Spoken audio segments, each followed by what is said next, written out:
Hello my friends, this is Wake Angel 2001 coming at you with a review of Transformers Legacy United Cyberverse Universe Windblade. Ah yes, it's been a while, but we finally got a new Windblade toy, and not a gimmick figure that doesn't fully transform or articulate from the cartoon line, but a proper Transformer that's a full action figure that turns into a full jet. I gotta say, I do love Windblade because, need I remind you all, when that poll came up to ask for the features of the first ever fan-made character, I wanted a female Autobot who transformed into a jet, wielded a sword, and had compassion as her defining character trait. The only thing that didn't get picked for was my preferred color scheme. I wanted her to be blue and yellow, but, because it's a fan character, red and black got chosen. I really think they shouldn't even have put red and black on there, because red and black is always going to win. It's the Shadow the Hedgehog color scheme. It's way too popular. But yes, if the fandom had its way, every character would just be red and black. But yes, we have Windblade. A new Windblade is finally here. Let's get her out of the packaging and talk about her. And here is Windblade out of the packaging. Her wings are articulated. They can go completely out like this. They can go all the way up to get that high-rise intimidation factor. I like to keep them out at an angle about like this. I feel like this is the most aesthetically pleasing for me. They can also go back a little bit. There we go. Yeah, I think that's the most aesthetically pleasing arrangement for her wings, in my opinion. She also has, as you can see, her hairpin is in place now. It's a removable accessory, just as it was on her original toy back in the Thrilling 30 line. And I am loving that they gave her the comic book accurate face paint this time, instead of going with a different way. So yes, this actually does look like more of her original comic appearance. Articulation, her head is ball jointed. It moves all around. It can actually look up pretty good, so you can have her flying in robot mode poses. Shoulders move. Yeah, I feel like the shoulder pads are separate, but they're weird. They move with the shoulder like this, but separate from the shoulder, they just kind of click like that. I think it's actually more for a transformation. There's a bicep swivel, elbow gets a solid 90 degrees, well, just below 90 degrees. Wrist joint, she wields a sword, so having wrists is actually pretty good. Waist joint, hips have a lot of range to go all the way forward, all the way backwards, all the way outwards, all the way, every direction. Thigh swivel, knee bend. And if you do her transformation hinge, there is a second joint, although that does kind of break things up there. So, yep. And from behind, there's panels that cover in the hollow spaces on the back of her legs. So, aesthetically pleasing from any angle. Yeah, all good. Very, very good design. Her backpack is relatively contained. I like that the nose cone of the plane actually does a little bit of transformation on its own so that it can compact itself. And she does have a hole in the back so that you can plug it into a flight stand, so you can have Windblade flying in this mode. She has foot articulation. Her toe can toe downwards like this, and she has ankle rockers, so you can have her standing in a wide-legged stance, and her foot is still nice and flat in the ground. Her sword's really cool. It's cast in translucent purple, and it has the little fan blade on the hilt, just like her original sword did from the Thrilling 30 figure. That's pretty cool. I like that they got that detail in. And she can wield it very well. Thanks to her wrist swivels, you can get excellent sword wielding poses. So yeah, all well and good. She looks really good with her weapon, and the figure itself is very articulated and posable. I feel like, let's get the weapon out of her hand now. It would probably be best at this point to do some comparisons to the Windblades of the past, so we can see how we got here. What was Windblade's design journey? Alright, up first is the original Thrilling 30 comparison. As you can see, this is my Air Razor, which is a repaint of the Slipstream remold, but you know, all the engineering is still the same. I'm gonna say it, this was actually one of my favorite versions of Windblade up until now, even though it was the first and should technically be the least refined. I liked it because it had the most svelte physique of all the Windblades, and she actually has a minimal amount of kibble. Like, as you can see, the cockpit kibble on her back is actually even smaller than this one's. So, like, she still wins in the smallest kibble award. And her wings are, like, they're larger and more glorious. Oh, I forgot to mention, she does have her little VTOLs like she always does, and they do still rotate around, and one side of them is painted. So when she's in robot mode, you can rotate them around so that the painted part faces you. Is that painted? Yeah, it's painted dark gray on black, but it is painted. So yeah, you can do that for aesthetic appeal. This one, of course, just had actual functioning fans on her wings, so that you could actually blow air through them and they would spin.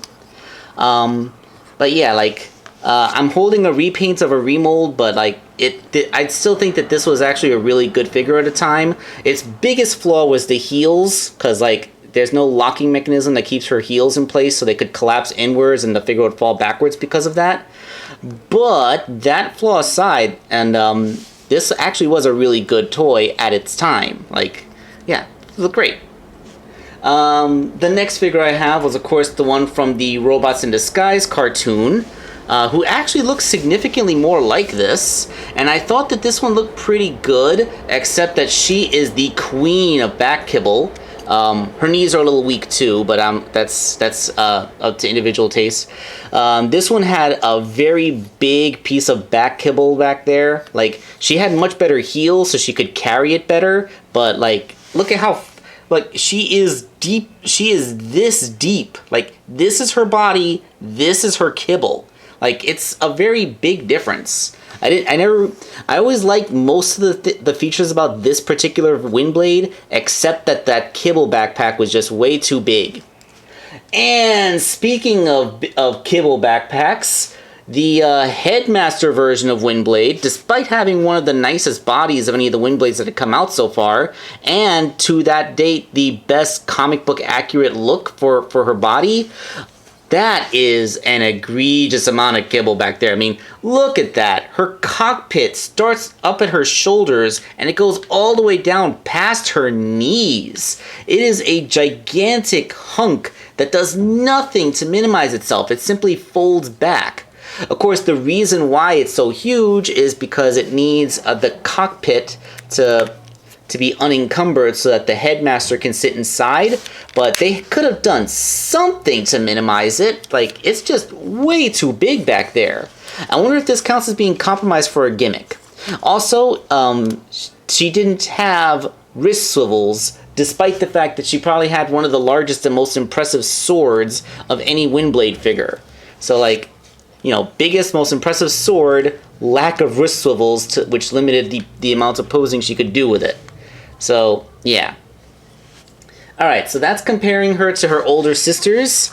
But I think everything here looks great. I mean, like, she has more details in her legs. Like, this really does remind me of her look from the IDW comic. It's actually really good. They call this the Cyberverse Windblade, but it really does just feel like they amalgamated all the best features of the past Windblades and put them into one figure. So let's get her into her plane mode and see how that looks. Oh yeah, before I got her into her plane mode, I really should have mentioned that they did the thing where her hair decoration is a removable accessory that can be wielded like a little geisha fan. So I know the original version of the Windblade toy could also do this, but this time they did it so that she could, the original Windblade could only wield her fan this way. But this version of Windblade can actually wield her. She can actually wield her fan this way. So, yeah, like she can hold her fan two different ways now. Yeah, it's I think her head looks weird without this in place, so I prefer to just keep that pegged into the back of her head where it belongs. Alright, I'm not filming the entire transformation, but I just wanted to show off how I'm impressed by the way that the cockpit kind of accordions itself. Look at that. Like, these things kind of go in like this, and on this side that actually has a nose cone, they do that too. And like, then that closes down, and that's how you get the compact backpack that she has. But like, when you transform it into her plane mode, like the whole thing opens up like this, then it accordions out in a very cool and interesting way, and then you would put it back together again to make the proper nose cone of the plane. That is a level of transformation that I've always wanted to see on a Windblade figure, because like previous iterations of Windblade would have just left it at this. I mean, look, it's exactly like the Headmaster model, where it starts at her shoulder and stops below her knees. So they found a way to take out one of the biggest complaints that we have for the older Windblade figures, that the cockpit kibble is way too intrusive, and they fixed it. So yeah, good on you, Hasbro. More like this, please. And here is Windblade's plane mode. Her sword has dedicated pegging spots in the back of her little heels that allow it to securely peg in. You can actually hold it by that. And it looks like she has like a purple afterburner coming out, like she's burning energon. The plane's profile, well, actually this is getting a little bit intrusive. Getting it back out of there requires like separating the legs a little bit, which is kind of hard to do because everything's so tightly pegged together. Yeah, this plane mode actually holds together very solidly, especially compared to past Windblades, which could sometimes be a little bit fiddly in this mode. But yeah, like, aside from the fact that, yeah, those are her arms just chilling out on the sides, and that's her entire torso just exposed when she's wearing, like, a sensory deprivation helmet so she doesn't have to see out of her robot face. She has a landing gear, which is dedicated to fold away. It even snaps into place quite nicely. And then these two things on the back act as the rear landing gear. Her little engines are good. They're 5mm pegs, so you can put stuff in there. Actually, can I do this? Well, they put this thing on the end of her sword hilt, but if it wasn't there, then I could totally peg that in there. And yeah, like the VTOLs still rotate around, so you can have them face forward like this. Her cockpit window is made out of translucent plastic, and you can see molded in chairs inside of it. That's pretty cool. Only thing I would kind of complain about in this plane mode is that her wings seem a bit thin and spindly. Like, they made these wings with her robot mode proportions in mind, but when you actually make it into a plane, they kind of look a little bit off. Like, they don't look like they're big enough, or they look like they're set too far back with the cockpit way ahead of them. Like, I feel like if they had done something like to fold out an extra panel of her wings to make it look a little bigger, that would probably be better. Once again, we're going to do the Windblade comparison tour. Here is the Air Razor done up in Windblade's original molding. I like the original plane mode, but it could be a little bit fiddly, especially getting all these panels together, especially with this hinge, which is very difficult to move on its detents without completely untransforming all these little panels. And of course, there's that big hole in the middle of the plane, like, woo, I could fit my pinky through it. But aside from that, like, the plane mode actually did a pretty decent job of being a compact plane mode. I mean, yeah, her torso is still there, but at least, like, the arms move down from a position away from where the shoulders would normally be. Although they do the same thing where her hands physically hold on to pegs back by her tail fin to keep them from flopping around too much. So I kind of find it funny that that's the callback. Yeah, I mean, it was a decent plane mode. Probably one of the ones that had the most transformation to do. The cartoon version of her actually succeeded the best at capturing her comic book mode silhouette. And this is where I'm talking about. Like, it's obvious here what you can see with the wings. Like, on this one, the wings are nice and wide and they blend into the plane's nose cone better. While on here, the wings just seem to stop prematurely and then you get nose cone. Like, I feel like if they had shaped them differently so that they would do this kind of thing instead of going like then that probably would have been more aesthetically pleasing plane mode. Of course, the penalty of this is that her arms literally just chill out on the sides. Like, her hands don't even hold anything. Like, you just gotta hope that these little pegs on her forearms can stay in the hips, those little slots in the sides of her hips. And did this one have landing gear? I think it had landing gear. Yeah, that's a landing gear. Yeah, so yes, it also had landing gear. All the Windblades seem to have landing gear. That's a good thing. And then, although there is one thing, I never liked how, like that. Yeah, like, if you bump it the wrong way, then her wings just kind of flap up. I never liked that. That was a thing that always annoyed me about that particular version of her. And then, of course, was the Headmaster Windblade, which didn't have proper tail fins. Like, these are not tail fins. It had a very nicely done wing. I love the forward swept wing design, and the VTOLs look absolutely gorgeous on this version of the toy. Only problem is that the transformation is so darn simple. I mean, her shoulders barely drop. Her forearms do peg into something, but her hands just chill out there. And like, the most extreme thing that she did to transform into a plane was extend her hips outwards a little bit so her feet would be able to tuck in. Like, although this does look decent, it's one of the laziest, weakest transformations that Windblade ever had. It still had a landing gear though, which... Yep, still had a landing gear. And hers was a landing ski, wasn't even a wheel.